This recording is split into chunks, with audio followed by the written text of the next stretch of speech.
네, 안녕하세요. 김지영 변호사입니다. 오늘은 제한 능력자에 대해서 설명드리도록 하겠습니다. 자, 제한 능력자란 무엇일까요? 독자적으로 온전한 법률 행위를 할 수 있는 능력, 그걸 우리가 행위 능력이라고 한다고 했죠. 즉, 혼자서 100% 완전 무결한 유효한 법률 행위를 할 수 있는 행위 능력, 그게 있으면 그냥 혼자 하면 됩니다. 그런데 그런 행위 능력이 결여 없거나 부족한 사람, 이런 사람들을 제한 능력자, 즉 행위 능력이 제한되는 사람이라고 부릅니다. 옛날에는 행위 무능력자라고 했어요. 그런데 무능력이라고 하니까 왠지 좀 부정적인 뉘앙스가 있어서 용어를 제한 능력자로 바꿨습니다.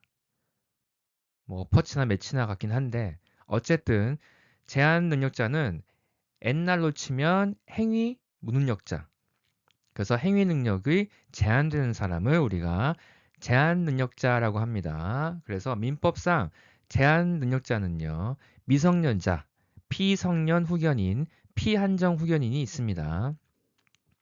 그리고 이렇게 혼자서 그런 온전히 행위를 할 수 없는, 법률 행위를 할 수 없는 사람들을 보호하기 위해서 민법은 그런 보호하기 위한 규정을 따로 두고 있습니다. 그리고 이번 시간에는 이 제한 능력자 중에 미성년자에 대해서만 하겠습니다. 그리고 다른 후견인들에 대해서는 따로 수업을 하도록 하겠습니다. 자, 미성년자의 개념. 미성년자는 뭔지 아시죠? 성년자가 아닌 사람, 성년에 이르지 못한 어린 사람, 그게 미성년자고요. 사람은 19세, 만 19세로 성년에 이르게 되니까 만 19세가 되지 않으면 그게 바로 미성년자입니다. 참고로 민법에 826조의 2를 보면 성년 의제 조항이 있습니다. 이건 뭐냐면요. 미성년자가 혼인을 하면 성년자로 본다, 의제한다, 간주한다는 거예요. 그러니까 미성년자라도 결혼을 하면 성년자, 즉 어른으로 봐주겠다는 겁니다. 그래서 어른으로 본다는 말은 뭐겠어요? 행위 능력이 제한되지 않는다. 즉 혼자서도 잘해요, 그거예요. 혼자서도 완전히 유효한 법률 행위를 할 수 있는 겁니다. 왜?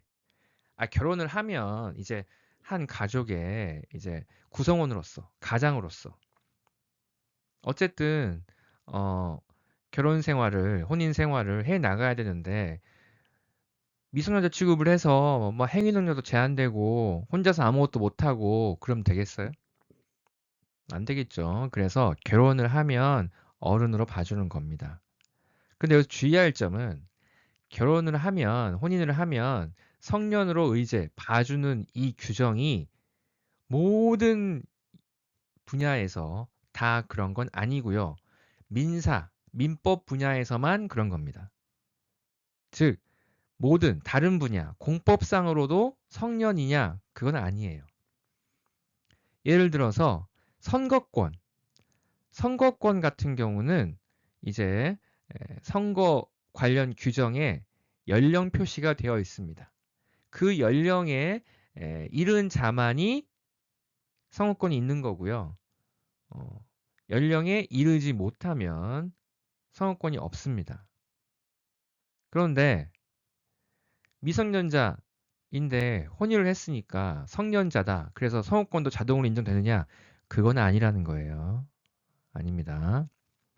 또 형법에 보면 청소년 성보호를 하기 위해서 특별법들이 있습니다. 즉 청소년을 대상으로 한 범죄는 아주 엄하게 중하게 처벌합니다. 그런데 만약에 피해를 입은 범죄 대상이 된 청소년, 미성년자가 결혼을 했다고 해서 그러면 성년자로 봐줘가지고 청소년 대상 범죄가 아니냐? 그건 아니라는 거예요. 그거는 오로지 연령으로만 따지는 거지 결혼을 했는지 안 했는지는 보지 않습니다. 아시겠죠? 그래서 결혼하면 그냥 모든 분야에서 다 성년자다. 그건 아니고 민법 분야에서만 그런 거고 다른 분야에서는 안 그렇다. 그거 잘 알아두시고. 자, 미성년자의 법률행위에 대해서 보겠습니다.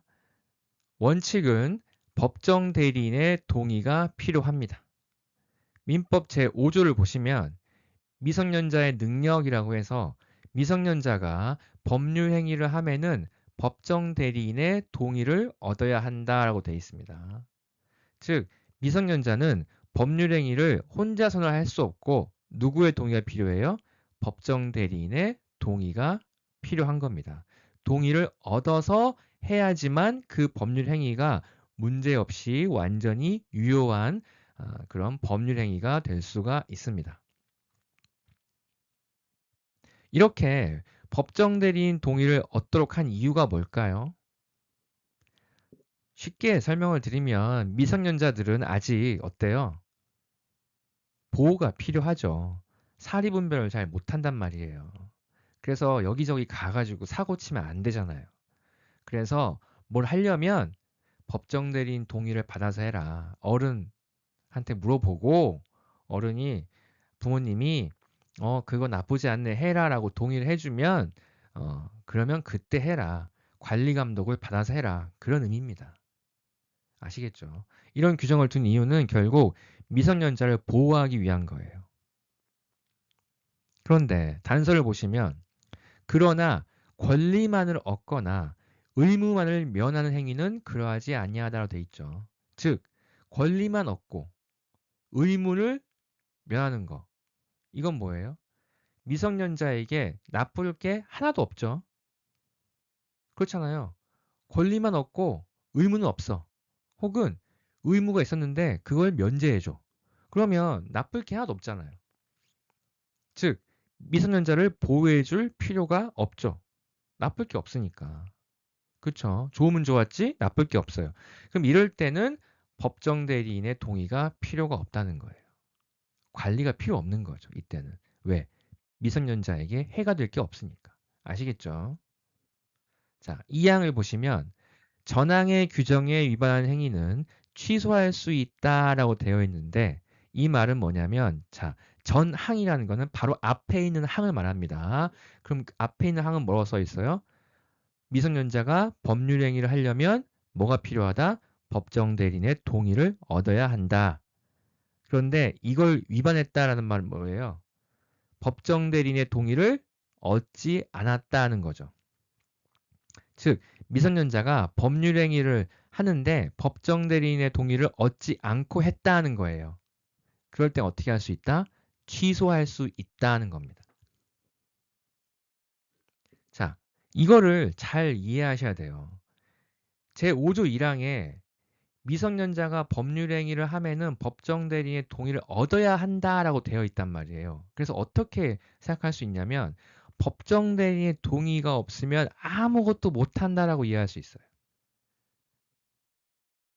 즉 법정 대리인 동의를 얻지 못하면 아무것도 못하고 뭘 해도 효과가 없고 효력이 없고 안 한 거나 똑같다 이렇게 이해할 수 있는데 그건 아닙니다. 왜? 이 항에 뭐라고 써 있어요? 취소할 수 있다고 돼 있잖아요. 예전에 혹시 기억나실지 모르겠는데 취소할 수 있는 법률 행위라는 건 뭐죠? 일단 유효한 법률 행위를 나중에 취소하면 마치 뭐처럼 만드는 거예요? 무효처럼 만드는 게 취소할 수 있는 법률 행위예요. 그러면 그건 뭐겠어요, 이 말은? 미성년자가 법정 대리인 동의를 얻지 않고 법률 행위를 하면 이것도 일단 유효하다는 거예요. 일단 효력은 있어요. 인정은 됩니다. 그런데 이 법률 행위는 어떤 하자가 있는 거예요? 법정 대리인의 동의를 얻지 않았다는 하자가 있는 거죠. 문제가 있는 거죠. 결함이 있는 거죠. 그걸 이유로 해서 나중에라도 취소할 수 있다는 겁니다. 그리고 취소를 해버리면 무효처럼 된다는 거죠. 아시겠죠? 그러니까 예를 들면 청소년이 최신형 핸드폰 뭐 한 요즘 최신형 핸드폰이면 한 150만 원, 200만 원 하죠. 비싼 거는. 뭐 한 150만 원짜리 핸드폰을 샀어요. 즉 핸드폰 매매 계약을 한 거죠. 그리고 핸드폰을 받아왔어요. 할부로. 그쵸? 그러면 핸드폰 매매 계약을 했으면 핸드폰 가격, 대금을 줘야 될 의무가 발생하는 겁니다. 이런 법률 행위를 하는데 원칙적으로는 어떻게 해야 돼요? 법정 대리인, 보통은 부모님입니다. 부모님이 동의를 해주면 이 계약에는 아무런 문제가 없습니다. 잘 쓰면 돼요. 그런데 이 청소년이 법정 대리인, 즉 부모님의 동의를 얻지 않고 그냥 사버린 거예요. 핸드폰을. 그럼 핸드폰을 법정 대리인 동의 없이 샀다고 해서 그게 무효가 되나요? 그건 아니고 그냥 효력은 있다는 거예요. 일단은. 그래서 핸드폰을 들고 왔더니 부모님이 핸드폰 이쁘네. 잘 써라. 그럼 그냥 쭉 가는 겁니다. 유효하게. 그런데 갔더니 야, 너 뭐 무슨 이렇게 비싼 거 샀냐? 미쳤냐? 그러면서 야, 매장 가자라고 해서 아니 애한테 이렇게 그냥 막 비싼 거 팔아도 되냐라고 하면서 취소해버리면 그러면 이거는 이제 처음부터 무효인 것처럼 될 수 있다는 거죠. 아시겠죠? 혼동하시면 안 돼요. 일단 애들이라도 법률 행위를 하면 일단은 유효합니다. 취소하지 않는 한.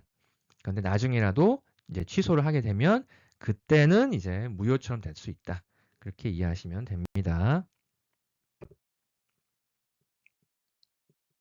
자, 그리고 원칙은 미성년자는 단독으로 할 수 없다. 즉, 법정 대리인 동의를 얻어야만 뒤탈 없는 완전히 유효한 그런 법률행위가 될 수 있는데, 그런데 예외적으로 미성년자가 혼자 단독으로, 즉 법정 대리인 동의가 없어도 할 수 있는 것들이 있습니다. 그래서 첫 번째로 아까 설명드린 것처럼 단순히 권리만을 얻거나 의무만을 면하는 행위, 이런 거는 미성년자에게 나쁠 게 전혀 없기 때문에 이런 거는 법정대리인 동의가 필요 없이 단독으로 할 수가 있습니다. 그래서 예를 들면 증여받는 거. 증여는 뭐예요? 공짜로, 무상으로 받는 거죠. 이걸 뭐 굳이 막을 필요 없죠. 좋으면 좋아하지 나쁠 게 없으니까. 그리고 채무를 면제, 즉 빚을 면하게 해주는 거, 의무를 면하게 해주는 거. 이것도 나쁠 게 없죠. 이런 것도 동의 없이 단독으로 할 수 있다. 아시겠죠? 자, 그 다음으로 민법 제6조에는 법정 대리인이 범위를 정하여 처분을 허락한 재산은 미성년자가 임의로 처분할 수 있다. 즉, 법정 대리인 동의 없이도 미성년자가 마음대로 처분할 수 있다는 겁니다. 그래서 이런 걸 처분이 허락된 재산, 즉 처분을 허락한 재산이라고 부르는데 예를 들면 용돈 같은 거, 애들한테 용돈 주고 이 돈 네가 써라 뭐 이런 것들, 이런 거는 어, 그 범위 내에서 쓰라고 준 거기 때문에 허락을 미리 한 거기 때문에 이때는 일일이 법정 대리인 동의 없이도 미성년자가 단독으로 처분할 수가 있습니다. 아시겠죠? 용돈 받아서 한 거는 그거는 문제가 없다는 거예요. 그 밑에 보시면 민법 제7조에 동의와 허락의 취소라고 되어 있는데 법정 대리인은 미성년자가 아직 법률 행위를 하기 전에는 전 2조의 동의와 허락을 취소할 수 있다는 겁니다. 전 2조라는 거는 제7조 앞에 있는 두 개의 조를 말합니다. 제5조와 6조인데 제5조는 뭐였어요? 법정 대리인 동의를 얻어서 법률 행위를 해라는 거고 제6조는 처분을 허락을 하면 단독으로 할 수 있다잖아요. 이런 법정 대리인의 동의나 허락은 아직 미성년자가 그 법률 행위, 즉 동의를 얻거나 허락을 얻은 그 법률 행위에 대해서 아직 행위를 실행하지 않았다면 그 전에는 취소는 할 수 있다는 거예요. 취소해버리면 동의나 허락이 없는 거나 마찬가지입니다. 그럼 못하는 거죠.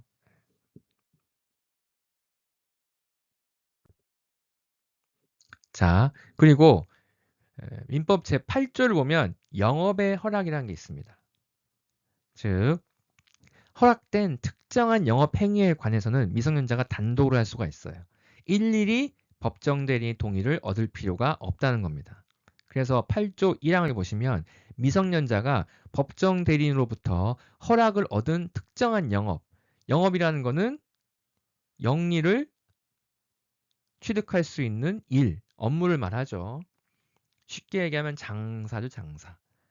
장사를 하는데 이런 장사해라, 뭐 군밤 장사해라, 풀빵 장사해라, 이렇게 특정한 영업에 대해서 법정 대리인이 허락을 했으면 그때는 미성년자가 어떻게 돼요? 성년자와 동일한 행위 능력이 있다. 즉 미성년자는 어른처럼 법률 행위를 할 수 있다는 겁니다. 법정 대리인 동의 없이도.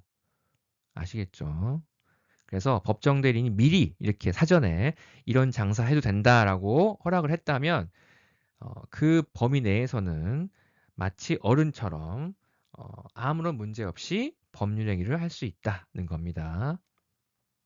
자, 이 항을 보시면 법정 대리인은 전항의 허락을 취소 또는 제한할 수 있습니다. 즉 법정 대리인이 특정한 영업에 대해서 허락을 했지만 생각해보니까 아닌 것 같아. 그러면 취소할 수도 있고요. 아니면 허락의 범위를 좀 제한할 수도 있습니다. 넌 이런 건 할 수 있는데 이런 건 하지 마. 뭐 판매를 할 수 있지만 자재 구입은 네가 못해. 혼자 하지 마. 그거는 나랑 같이 해. 이렇게 제한할 수도 있는 거예요. 아시겠죠? 하지만 이로써 선의의 제3자에게 대항하지 못한다. 자, 그러나 이로써 즉 법정 대리인이 허락을 취소하거나 제한함으로써 누구한테 대항할 수 없어요? 선의의 제3자, 다른 사람, 제3자에게 대항할 수 없습니다. 어떤 제3자? 선의, 즉 법정 대리인이 허락을 취소했거나 제한했다는 사실을 알 수 없었던, 몰랐던 이런 선의자에겐 대항할 수 없다는 거예요.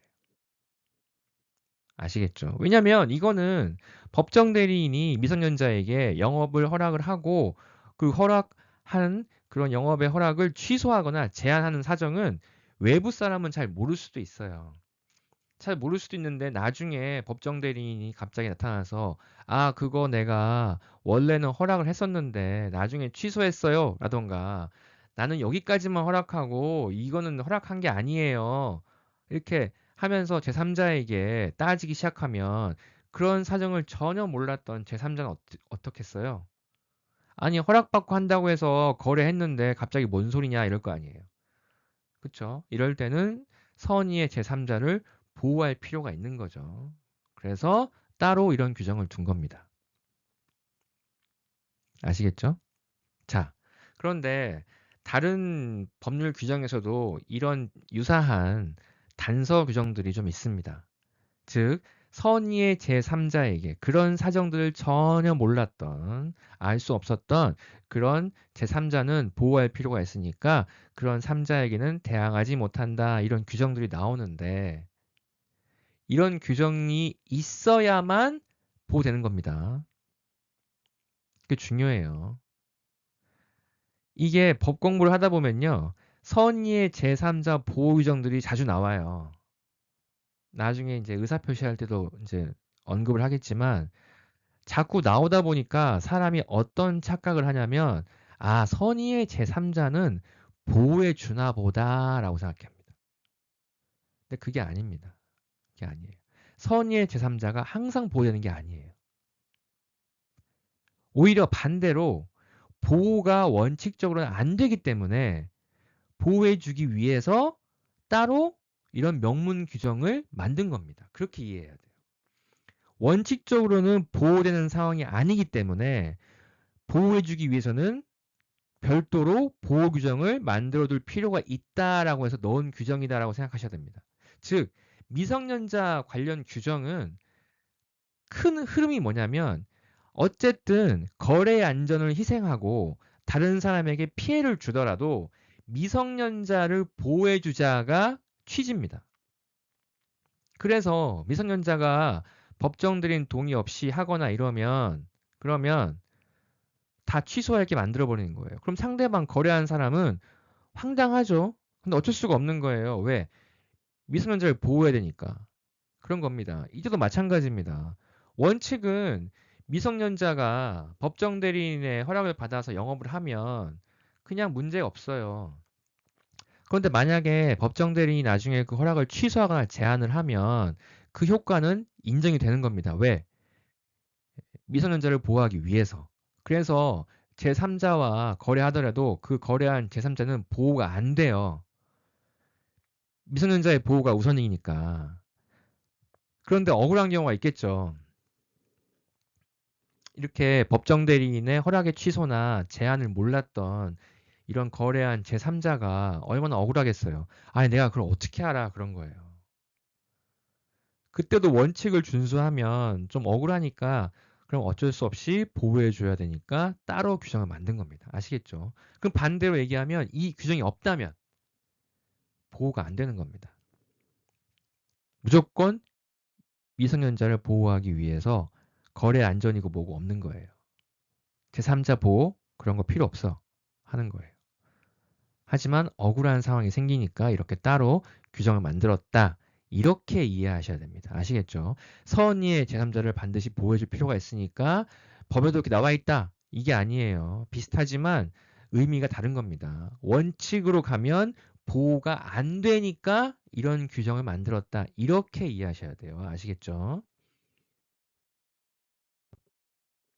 자, 다음으로 단독으로 할 수 있는 것들 중에 민법 제117조를 보면 대리인의 행위 능력 해가지고 대리인은 행위 능력자임을 요하지 아니한다는 겁니다. 즉 행위 능력이 없어도 대리인을 할 수가 있다는 거예요. 아시겠죠? 그렇다면 어때요? 미성년자도 할 수 있다는 겁니다. 이렇게 하는 이유는 대리인이 즉 나 대신 일 봐주는 사람이 일을 봐주면 그 일의 효과는 누가 봅니까? 대리인이 보는 게 아니라 일을 시킨 사람한테 효과가 귀속이 되죠. 즉 대리인은요. 뭐 얻는 것도 없지만 부담하는 것도 없어요. 그러니까 권리 의무 일체를 대리인에게 인정되지가 않습니다. 대리인은 그냥 대신 일만 봐주는 거예요. 그러니까 굳이 행위 능력을 요할 필요가 없죠. 어쨌든 대신 가서 일을 봐주면 그 일은 본인에게 효과가 미치는 거지 대리인하고는 아무 상관없거든요. 그래서 행위 능력이 없는 미성년자인 경우에도 대리인을 할 수 있다는 겁니다. 자, 그리고 민법 제 1061조를 보면 유언정령이라고 해서 유언이 뭔지 아시죠? 사람이 사망하면서 남기는 말. 17세가 되지 못하면 유언을 못합니다. 이 말은 뭐겠어요? 17세가 되면 유언을 할 수 있다는 겁니다. 그래서 미성년자라도 17세가 넘었다면 유언은 할 수 있다. 이렇게 이해하시면 되고요. 자, 이거는 민법은 아닌데 그냥 참고로 알아두시라고. 근로기준법에 임금을 청구해가지고 미성년자는 독자적으로 임금을 청구할 수 있다는 규정이 있습니다. 원칙적으로 임금을 청구하는 것도 권리의 행사고요. 그리고 이런 뭐 청구, 소송, 이런 법률 행위도 행위 능력이 있어야만, 즉 법정 대리인의 동의가 있어야만 할 수 있는 겁니다. 그래서 미성년자는요, 혼자서 청구를 하거나 소송을 할 수가 없어요. 혼자서는. 그런데 임금과 관련해서는 법정 대리인의 동의가 없어도 미성년자가 혼자서 청구할 수가 있다는 겁니다. 왜냐하면 이때도 법정 대리인 동의를 얻도록 강제를 하면 법정 대리인이 안 도와주면 어떡할 거예요? 아니면 안 도와주거나 도움을 줄 수 없는 상황이라면 미성년자는 근로를 했음에도 불구하고 임금을 받을 수가 없죠. 그런 부조리가 생기기 때문에 특별히 근로자인 미성년자를 보호해주기 위해서 근로기준법에서 정해놓은 겁니다. 원래 임금을 청구를 하는 것도 법률 행위고 이런 법률 행위는 행위 능력이 있어야 되니까 법정 대리인의 도움을 받아서 해야 되는데 임금만큼은 특별 취급해서 이거는 혼자서도 청구할 수 있다라고 해가지고 근로자인 미성년자를 보호해 주는 겁니다. 아시겠죠? 자, 그래서 미성년자의 행위 능력에 대해서 배웠고요. 이제 참고로 계속 나왔던 게 미성년자는 혼자서는 할 수 없고 항상 누구의 도움을 받아라? 법정 대리인의 도움을 받아라 라고 했단 말이에요. 그래서 미성년자의 법정 대리인에 대해서 한번 설명을 드리겠습니다. 일단 법정 대리인이 뭘까요? 대리인, 즉 대리행위를 하는 사람, 나 대신 일봐주는 사람, 그런 사람을 우리가 대리인이라고 합니다. 그런데 대리인은요, 크게 두 가지가 있어요. 임의 대리인과 법정 대리인이 있습니다. 임의 대리인은 그 본인이 직접 대리인을 지정하는 겁니다. 임의로. 어, 그래서 권한도 주고, 일도 시키고 하는 겁니다. 그래서 너 내 대리인 될래? 그래서 대리인 될게요. 그러면 그래 그러면 너에게 이러이러한 대리권, 즉 권한을 수여할 테니 가서 나 대신 일 좀 봐줘. 이렇게 하는 게 임의 대리인이고요. 법정 대리인은 법에서 정해놓은 대리인, 즉 따로 그렇게 대리인으로 지정하거나 권한을 줄 필요 없이 자동으로 법에서 정해놓은 사람이 대리인이 되는 것, 그걸 우리가 법정 대리인이라고 부릅니다. 아시겠죠? 자, 보시면 민법 911조에 미성년자인 자의 법정 대리인, 즉 미성년자인 경우에 법정 대리인은 누가 되느냐는 겁니다. 보시면 친권을 행사하는 부 또는 모는 미성년자인 자의 법정 대리인이 된다. 즉 친권자, 친권을 행사하는 부모가 법정 대리인이 됩니다. 아시겠죠? 그래서 미성년자인 경우에는 특별한 사정 없으면 보통은 부모가 친권자로서 법정 대리인 역할을 수행을 합니다. 그리고 이거는 법정 대리인, 즉 법에서 정해놓은 대리인이기 때문에 미성년자가 따로 부모를 대리인으로 지정할 필요가 없어요. 그냥 법에서 정해놓은 거니까 자동으로 되는 겁니다. 부모이기만 하면, 친권자이기만 하면 그러면 법정 대리인이 되는 겁니다. 아시겠죠? 자, 그 다음에 민법 제928조를 보시면 후견의 개시라고 해서 미성년자에게 친권자가 없거나 예를 들어서 친권을 행사하는 부모님이 모두 다 사망했을 수도 있죠. 그렇죠? 그래서 친권자가 없을 수도 있고요. 친권자가 다른 법률 규정에 의해서 친권의 전부 또는 일부를 행사할 수 없는 경우, 즉 친권을 박탈당했거나 아니면 제한되는 경우도 있겠죠. 그러면 부모님이 살아는 계시지만 친권을 행사할 수가 없다는 거예요. 그러면 법정 대리인이 될 수가 없다는 거예요. 그렇죠? 그러면 법정 대리인이 없는 상황이에요. 그때는 미성년 후견인, 즉 미성년자를 돌봐주는 사람을 반드시 두어야 한다라고 해서 이런 미성년 후견인이 부모 역할을 하는 거죠. 아시겠죠? 자, 그렇다면 법정 대리인은 어떠한 일을 할 수 있느냐? 권한이 뭐냐?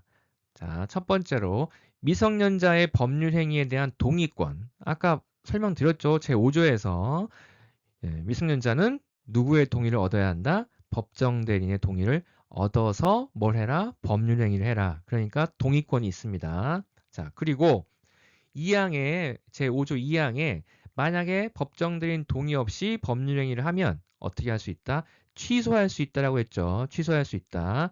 그러면 그 취소할 수 있는 취소권이 누구에게 있느냐? 자, 민법 제 140조를 보시면 취소할 수 있는 법률 행위는 제한 능력자, 즉 미성년자 본인도 취소할 수 있습니다. 그리고 뒤에 보시면 그의 대리인.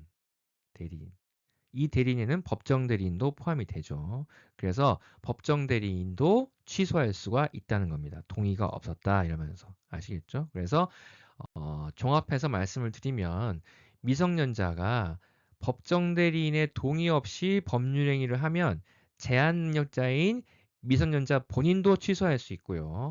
법정 대리인도 취소할 수 있습니다. 둘 다 할 수 있는 거예요.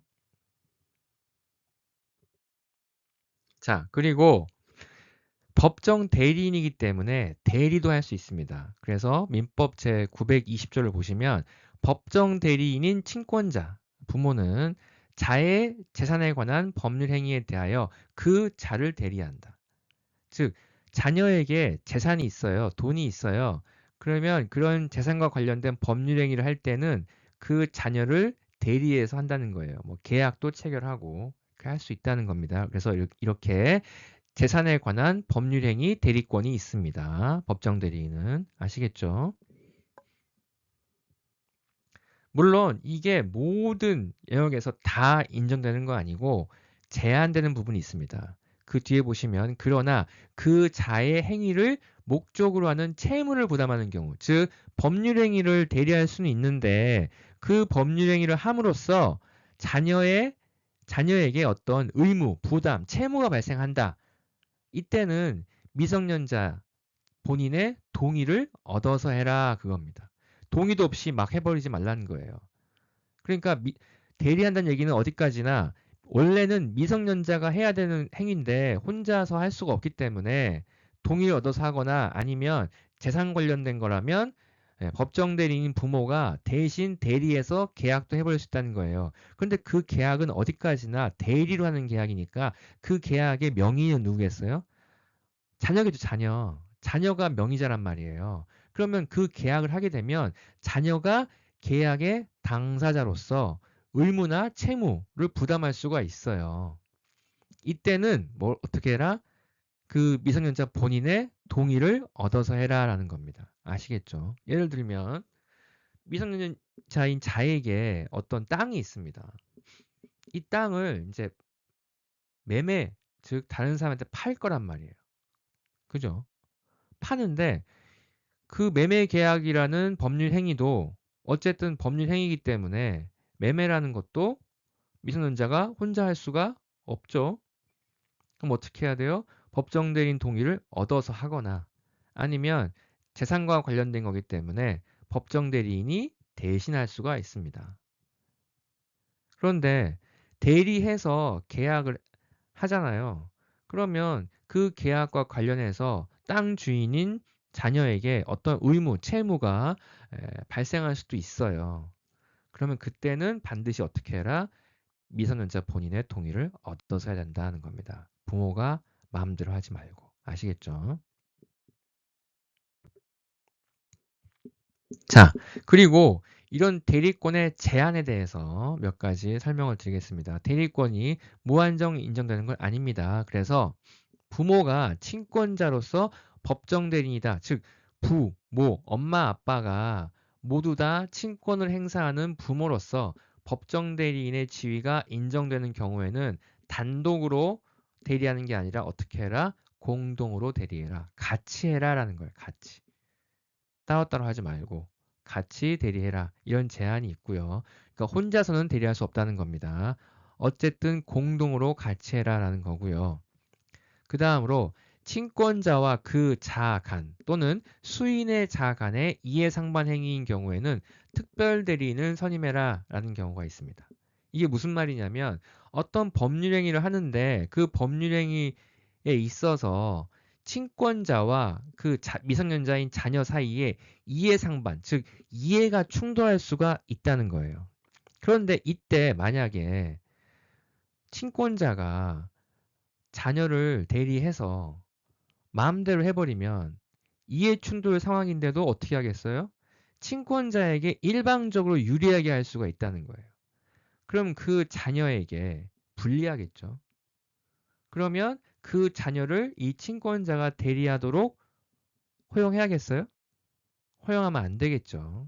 이럴 때는 그 사안에 관해서만, 그 이해가 충돌되는 그 사안에 관해서만 그 자녀, 미성년자인 자녀를 대리할 수 있는 특별 대리인을 따로 선임을 해서 그 대리인하고 친권자가 일을 봐라 그겁니다. 왜냐하면 그 특별 대리인은 자기는 그 자녀를 보호해주기 위해서 특별히 선임된 대리인이기 때문에 자녀의 이익을 충실하게 보호하면서 친권자와 법률 행위를 하겠죠. 아시겠죠? 또 어떤 경우냐?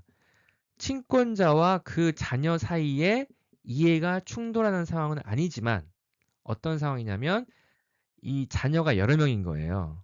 그런데 그 자녀들 사이에 이해가 충돌되는 법률행위가 있을 경우에 친권자가 그 이해가 충돌되는 그 자녀들을 모두 대리하게 되면 어떤 문제가 발생할 수 있을까요? 열 손가락 깨물어 안 아픈 손가락 없다고 하지만 자녀 중에 더 이쁘고 좀 더 밉고 이럴 수도 있잖아요. 그러면 어느 한 자녀가 유리하도록 일을 처리할 수 있단 말이죠. 그건 또 막아야겠죠. 그래서 그럴 때는 친권자가 그 이해가 충돌되는 자녀들을 모두 다 대리하지 말고 한쪽 자녀의 일방의 이익을 보호할 수 있도록 특별 대리인을 따로 선임을 해서 그 특별 대리인이 그 자녀를 대리할 수 있도록 해라 그겁니다. 그래야 자녀들이 서로 이익을 모두 다 보호받을 수가 있겠죠. 그런 취지에서 이렇게 친권자가 마음대로 다 할 수 없고 특별 대리인을 선임하는 경우가 있습니다. 그게 민법 제 921조에 규정되어 있습니다. 아시겠죠? 자, 그리고 근로계약은 아무리 법정 대리인 하더라도 대리해서 할 수가 없습니다. 본인이 직접 체결을 해야 돼요. 아시겠죠? 왜 그러겠어요? 요즘은 부모가 공부를 너무 시켜서 문제지만 옛날에는 그런 거 있잖아요. 뭐 부모가 자녀 학교도 안 보내고 공장 보내서 일 시키고 막 이런 경우. 즉 자녀의 노동력을 착취하는 상황이 발생할 수가 있다는 겁니다. 그래서 부모가 마음대로 그냥 가서 근로계약 체결해 버리고 본인 대신 대리로 해버리고 자녀한테 너 저기 내일부터 공장 나가라 이러면 안 되잖아요. 그래서 근로계약만큼은 미성년자 본인이 반드시 직접 체결하도록 하고 법정 대리인이 대리해서 체결할 수 없도록 해놨습니다. 아시겠죠?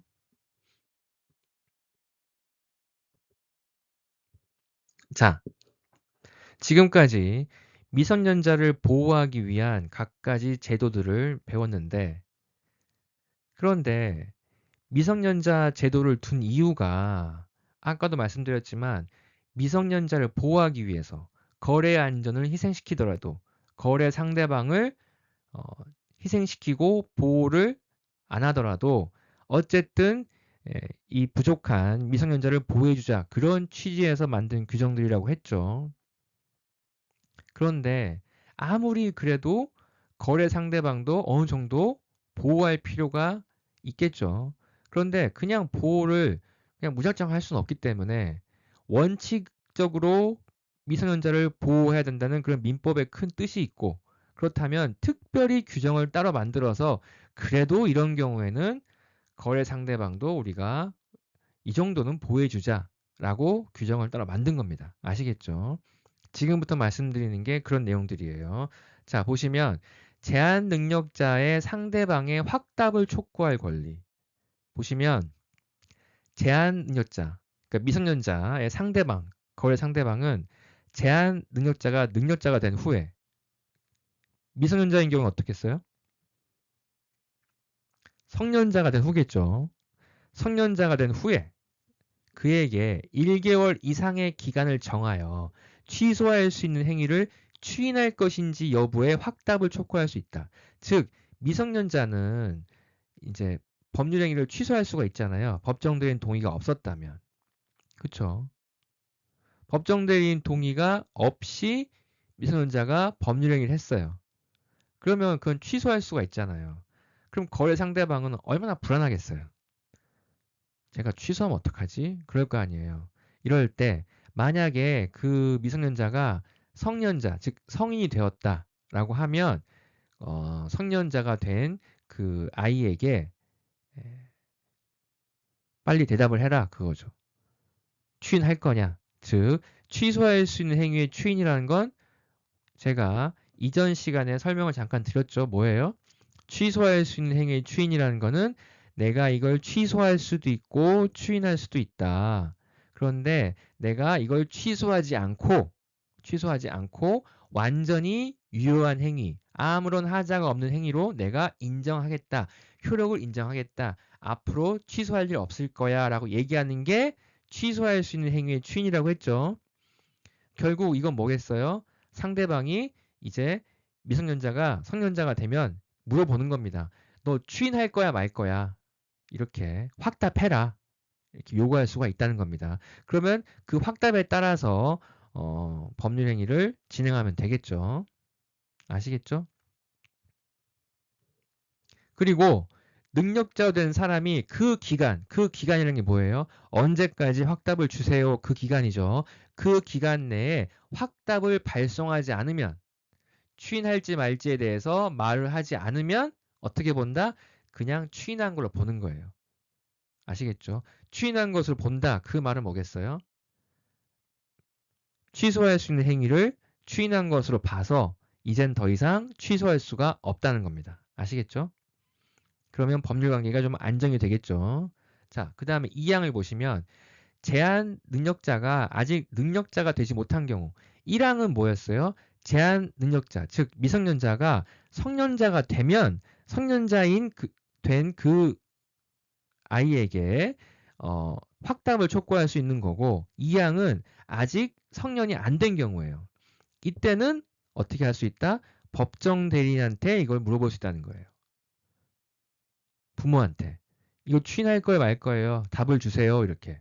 아시겠죠? 부모한테도 촉구할 수 있다. 그리고 마찬가지로 언제까지 답 주세요라고 했는데 답을 주지 않으면 이것도 추인한 걸로 봐서 더 이상 취소할 수가 없게 되는 거죠. 그러면 법률 관계가 또 안정이 되겠죠.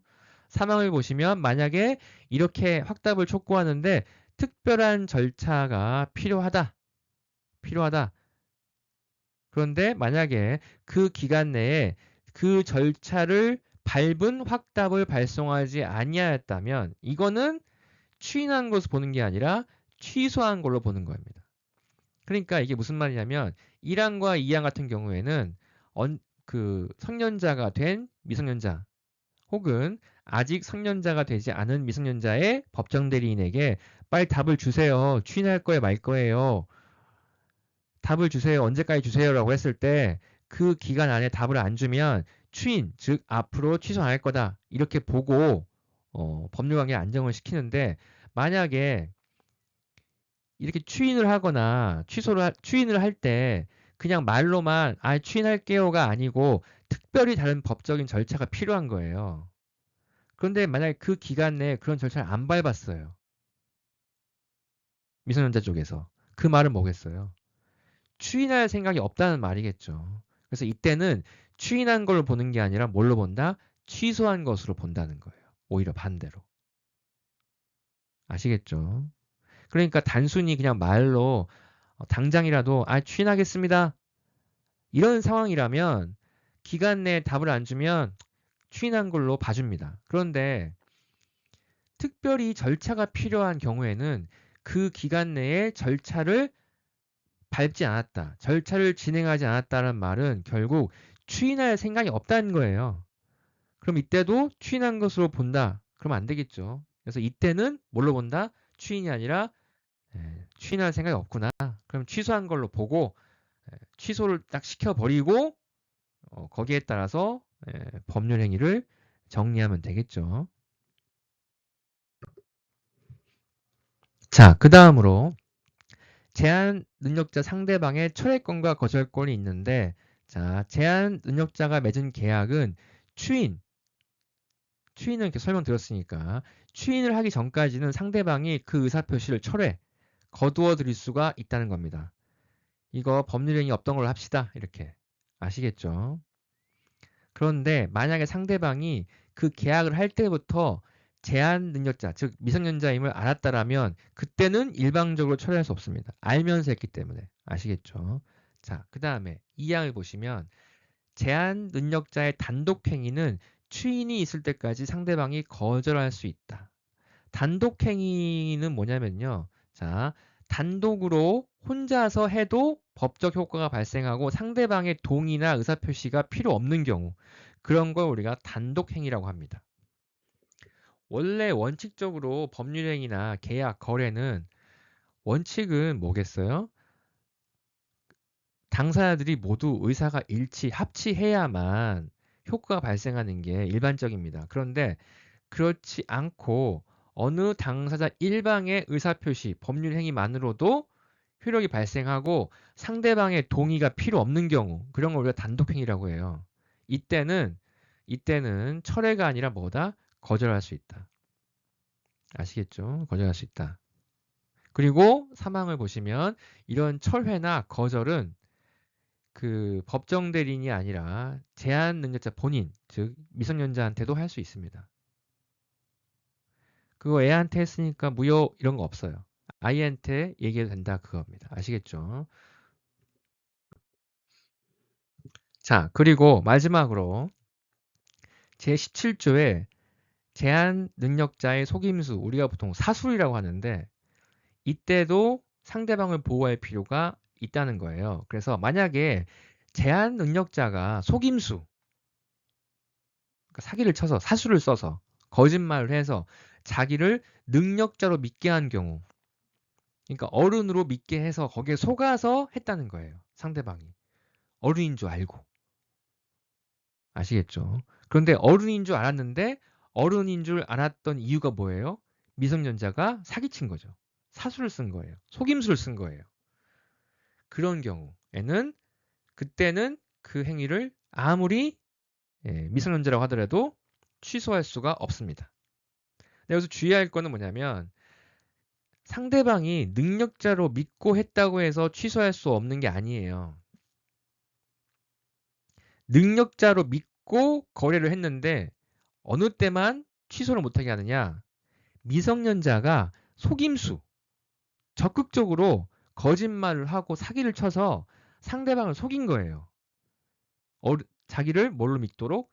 어른이라고 믿도록. 이렇게 한 경우에만 취소할 수 없는 거지. 단순히 나 어른인 줄 알았는데 라고 해서 취소가 제한되는 게 아니라는 거예요. 그거 오해하시면 안 됩니다. 적극적으로 이 제한 능력자가 속임수로 거짓말로 상대방을 속였고 거기에 속아서 어른이구나라고 그렇게 속아서 한 경우에만 취소를 못하게 하는 겁니다. 그래서 상대방을 보호하는 거죠. 아시겠죠?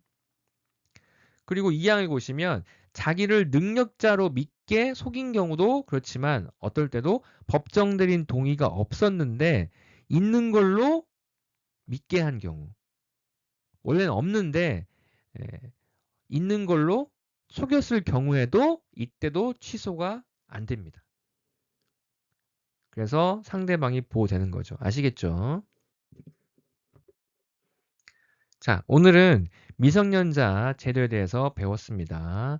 그래서 미성년자는 원칙은 미성년자 보호를 위해서 미성년자가 혼자서 하는 것들은 그런 법률행위들은 다 취소할 수가 있어요. 그래서 법정 대리인 동의가 없으면 다 취소할 수가 있는 겁니다. 하지만 예외적으로 마지막에 배웠던 상대방을 보호할 필요가 있는 그런 경우에는 따로 규정을 두어서 그렇게 보호를 하고 있다. 뭐 이런 내용들을 잘 이해하시면 될 것 같습니다. 오늘 수업은 여기서 끝입니다. 감사합니다.